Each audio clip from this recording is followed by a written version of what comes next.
Our Father, who art in heaven, lead us not into temptation. Well, that was a very clear bump, but deliver us from evil.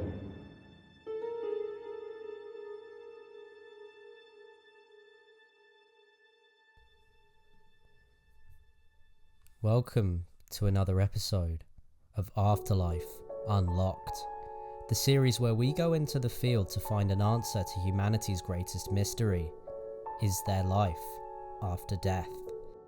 In our third episode, we venture into the Priory, Michelham Priory to be exact. This building was founded in 1229 by Augustinian canons. It functioned as a priory up until 1537, when it was seized by Henry VIII during the dissolution of the monasteries. After that, the building passed from private owners until 1959, when it was handed over to the Sussex Archaeological Society and began life as a museum. Many previous owners of the priory, including some caretakers of the museum, report paranormal activity.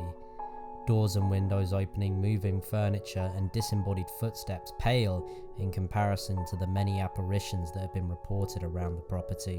The list of ghostly inhabitants includes the previous owner named Thomas Sackville, a grey lady of the moat, a phantom horse rider, and my favourite type of ghost, a black hooded monk said to haunt the Undercroft.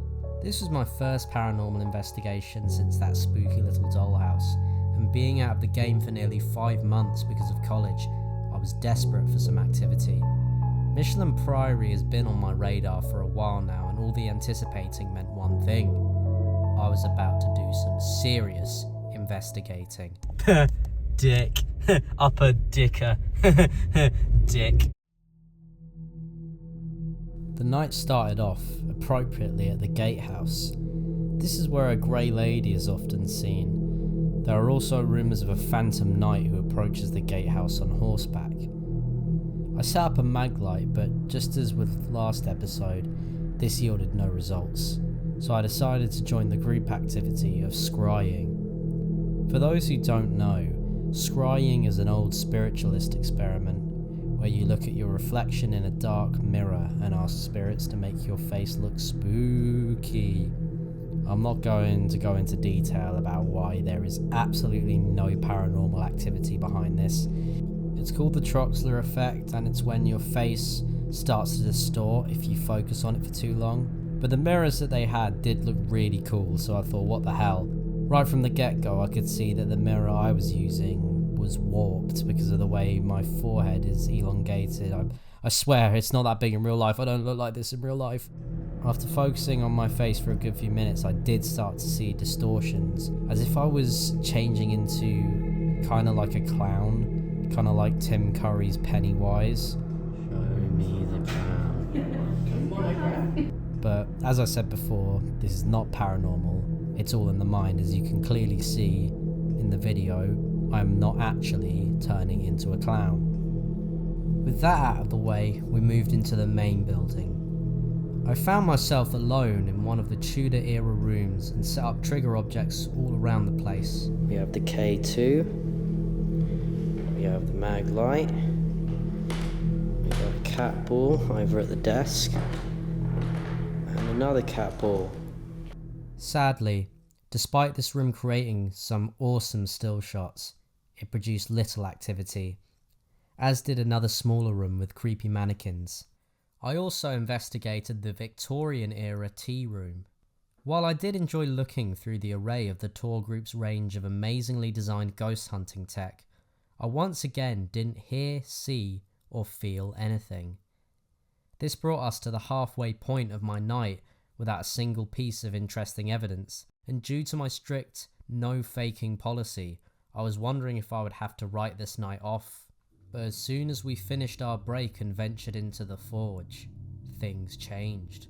The first thing I noticed inside the forge was the Ouija board that had been set up, but as always, no one got possessed. While I had my hands on the planchette, I noticed a bit of a fuss being made over a K2 device, and this seemed a lot more interesting.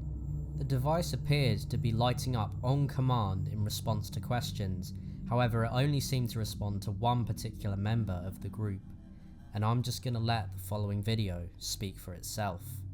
Mary, were you with the blacksmith's wife? Spirit, were you the blacksmith's wife? Whoa. I don't think her name's Mary then, because she didn't answer that one, did she? I don't know what she did when I That's She did crazy. Look outside. at it go. It's like a light It's show. on point every time you ask Yeah. a question. Is your name Mary? Somebody else up now. Yep. Yeah, that flash was bright, wasn't it?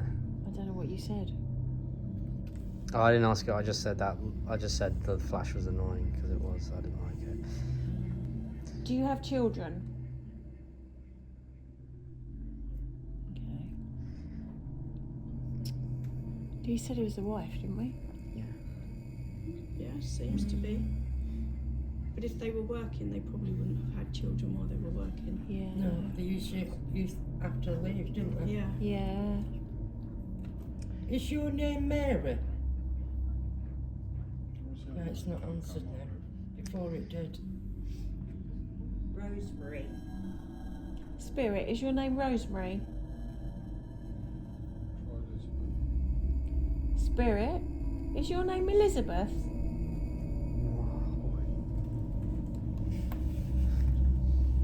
Where did you get that name from? Just come Could you turn it off, please?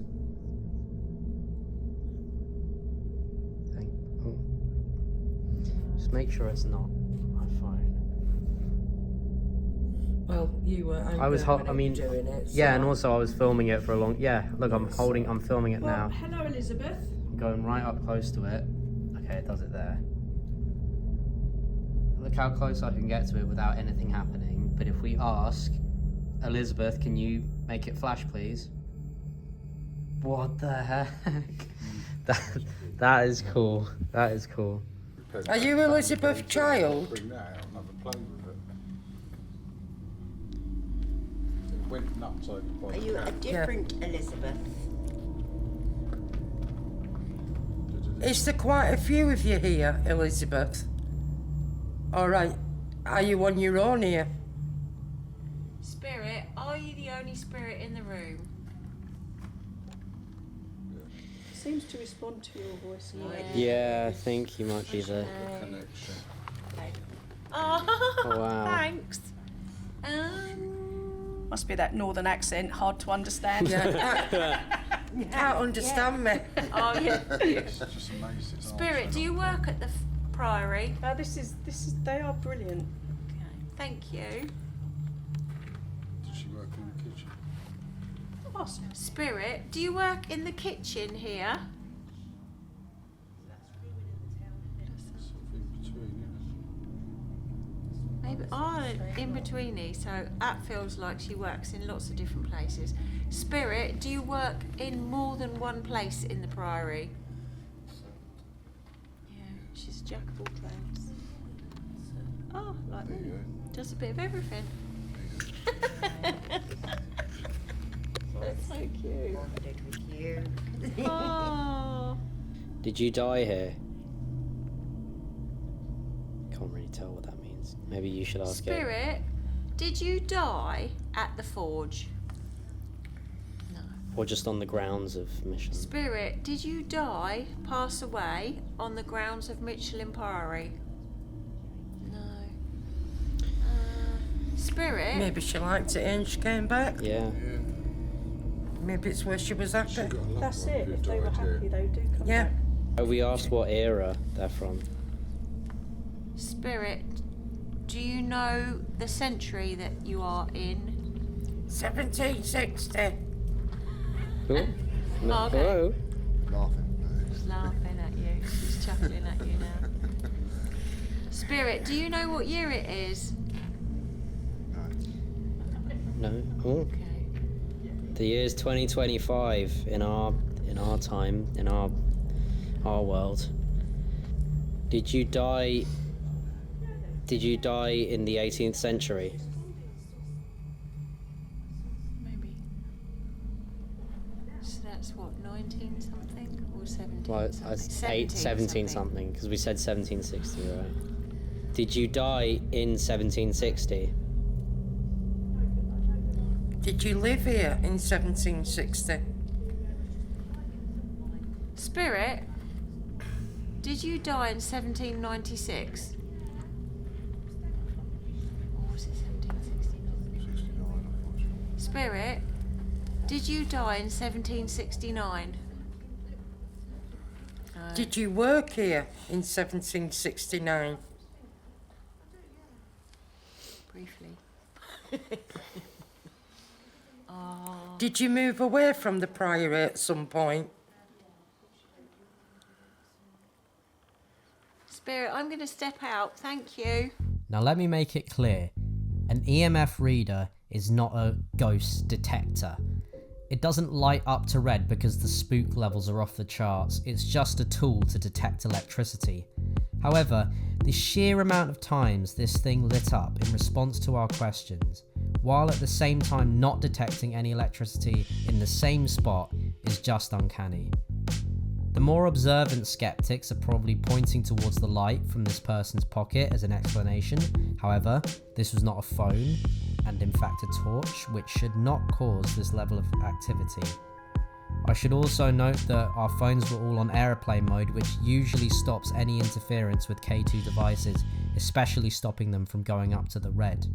Another point that could be made is that there is some sort of electrical disturbance in the room that is causing the meter to go crazy. I can disprove this by showing that after the sensitive person, who the device seemed to communicate with, left, I found myself alone in the forge holding the EMF meter, and although I stood there for a decent amount of time in the same spot as before, the device did not light up once. With all these factors considered, I can honestly say that I don't have an alternative explanation for this device lighting up, which means I can say that in my opinion, this event was paranormal.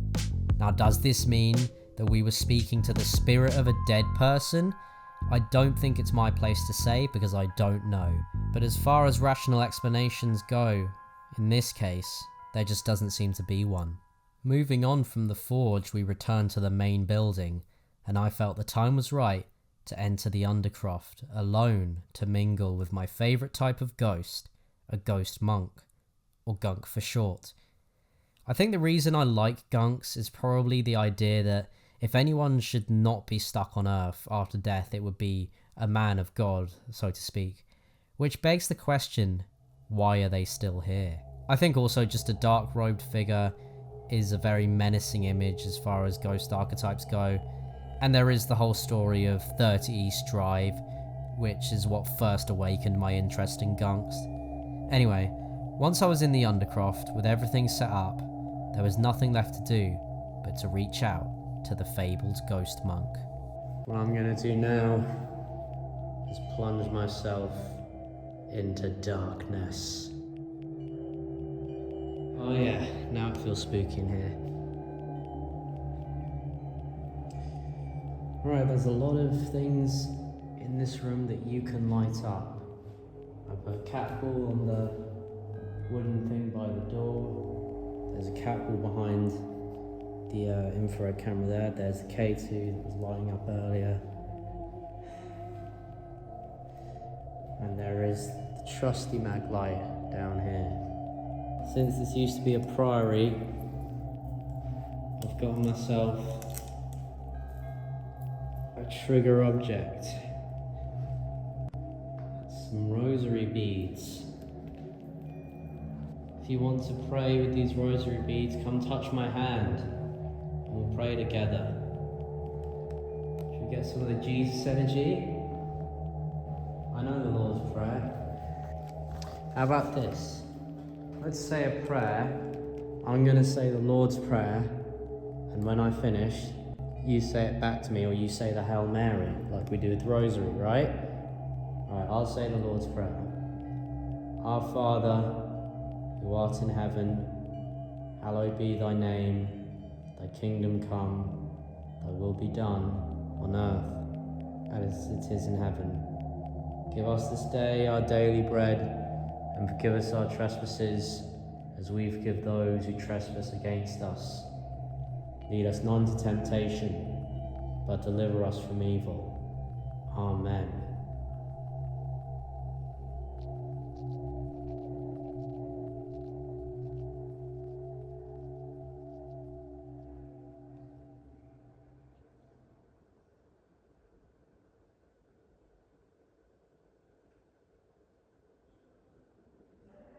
It's difficult because there's voices in the other room and there's voices outside.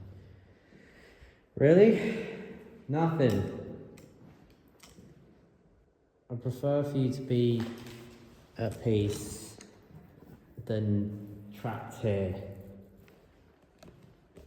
But to anyone that wants to communicate, you don't have to be a monk. It can be anyone. I just want to talk. My right arm is really hurting. What? I don't like how the arm I was holding the rosary in is like getting really sore all of a sudden. Not a fan of that. But holding the K2 now, and just to prove, look how close. I'm putting it right up to the iPhone. It's not lighting up. We'll put it right up to the infrared, even though you won't be able to see. It's not lighting up, is it? So the fact that this was going on earlier, pretty amazing. How about I shut up for a while and just sit here and contemplate, huh? And this is your chance to whisper in my ear, scare me, say a prayer. It's your chance to get your message out to the living world.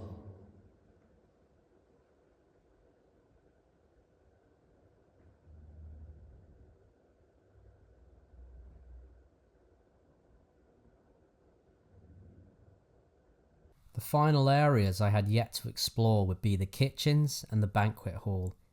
And if you thought you were going to get through this episode without hearing the screeching of the spirit box, you thought wrong. This place definitely feels like somewhere where if you were going to see a ghost, you'd see them on accident. Like you just walk into a room too quickly, you turn a corner too quickly, and BAM! Didn't work. But you get what I mean, you get what I'm saying. Right, hello, can you say your name on the box?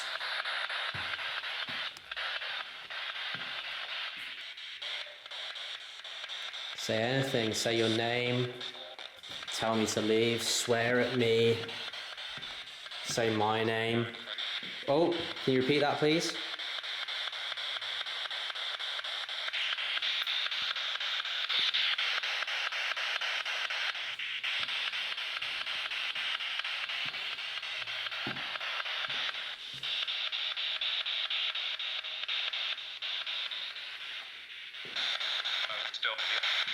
Oh my gosh, I'm still here, I thought that was.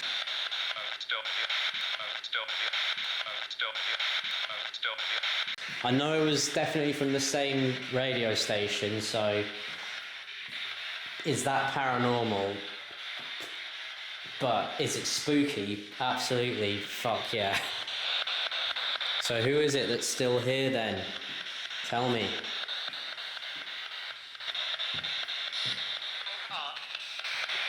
Huh? I can understand that, sorry. Let's do a little switcheroo. Swap with the phone. Well, someone's got to be here because you said I'm still here. So who is it? It's who?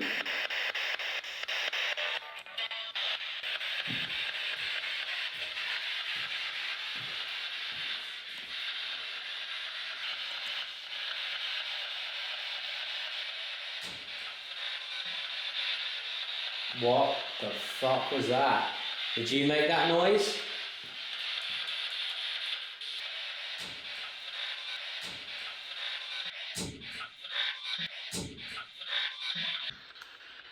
I'm going to turn this off for a bit.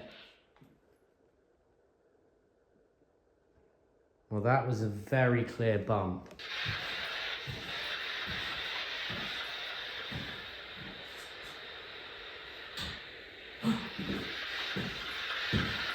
Okay, that sounded like another one of those noises.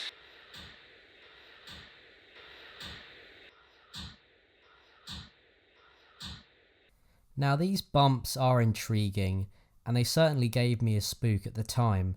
However, I'm not giving them the 100% paranormal seal of approval as I did with the K2 earlier. It's an old house, old houses creak sometimes. But on the off chance that it was a spirit desperately trying to communicate over the noise of my silly little radio, then consider yourself heard. And unfortunately, that was all that I could do, as the night had come to a close. All in all, while it wasn't the most consistently active night, that activity on the EMF reader was well worth the trip.